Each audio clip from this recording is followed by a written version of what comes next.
کہ محمد ایوب قمر صاحب نے ربوہ سے ہم سے یہ پوچھا تھا،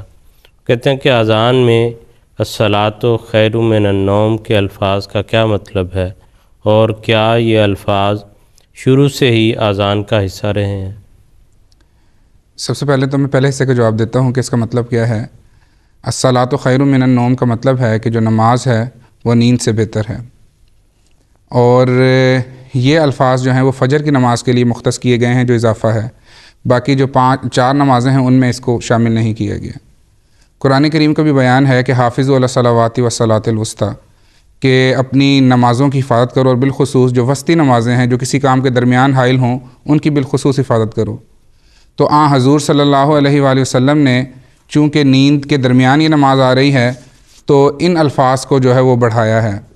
تاکہ لوگوں کو ایک دفعہ پھر تذکیر ہو، جیسے قرآن کریم بھی فرماتا ہے ان الذکر تنفع المؤمنین، کہ نصیحت مومنوں کو فائدہ دیا کرتی ہے۔ تو جب یہ کہا جائے کسی کے کان میں یہ آواز پڑے کہ نماز جو ہے وہ نیند سے بہتر ہے، تو اگر وہ سویا بھی ہو تو بہرحال یہ الفاظ جو ہیں اس کو اٹھانے کا، اس کو جھنجھوڑنے کا موجب بن سکتے ہیں۔ حضور صلی اللہ علیہ وآلہ وسلم کے ہی دور میں یہ الفاظ جو تھے وہ اذان میں شامل کیے گئے ہیں۔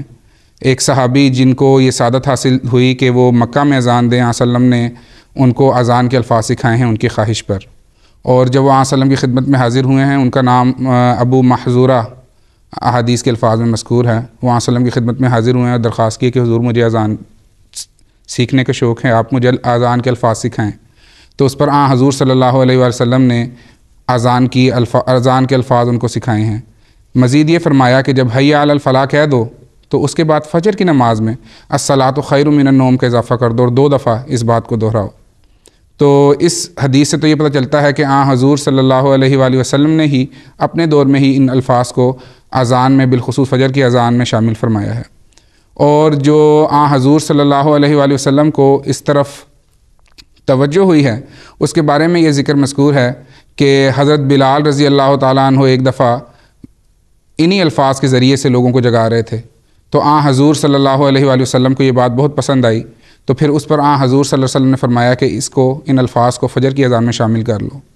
اور جیسے کہتے ہیں کہ الحکمت ضالۃ المؤمن، کہ جو بھی حکمت کی بات ہے، پر حکمت بات ہے، وہ مومن ہی کی گمشدہ میراث ہے، اور جہاں کہیں بھی ہو صلی اللہ علیہ وسلم نے فرمایا ہے مومن کا کام ہے کہ اس کو اختیار کر لے۔ تو اس بات کو صلی اللہ علیہ وسلم نے پسند فرمایا اور پھر اس کو اذان کے اندر شامل کر لیا گیا، اور تب سے اب تک اور تا قیامت انشاءاللہ اذان اسی طرح سے ہی دی جائے گی فجر کی۔ جی بالکل ٹھیک ہے،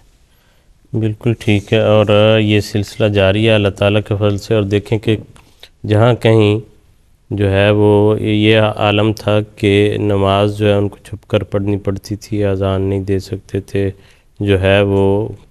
سختیاں تھیں، تنگیاں تھیں، آج اللہ تعالیٰ نے اس برگزیدہ نبی کے ماننے والوں کو ساری دنیا میں پھیلا دیا ہے، اور وہ کہتے ہیں کہ زمین کرۂ ارض پر